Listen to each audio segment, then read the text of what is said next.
Ja, nu skal vi sætte op. Ja, undskyld. Jeg holder min mund. Video.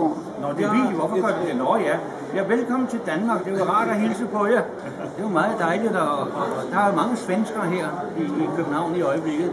Jeg var lige over at drikke kaffe derovre. Det kommer også til at tale med nogle svenskere. Og nogle kan man forstå, og nogle kan man slet ikke forstå. Ikke? Men jeg har lige talt med din mand. Jeg sender de billeder, som jeg har taget i løbet af dagene her. Dem sender jeg til jer, når jeg kommer hjem.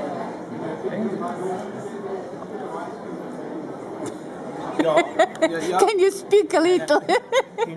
En mand är få. Ja, nej, jag kan säga saker. Jag kan säga att jag har passat på att spela gitarr här och höjt stämningen bland besökarna och utställarna. Och nu börjar det närma sig slutet här. Så vi måste packa ihop våra grejer snart.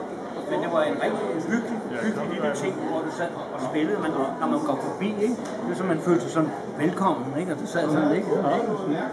Havde du nu været i Frankrig i en fransk udstilling, så har det været naturligt, man har siddet og spillet lidt, ikke? Jeg vil sige, på en dansk udstilling kan det godt virke sådan, hvad laver han der? Det er jo helt fint, det var meget fint, og så et kostyme.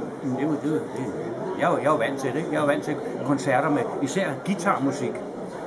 Kæmpe koncerter har vi lige lavet i Aalborg, hvor de er kommet fra Holland og Tyskland og Frankrig og sidder og spiller koncert.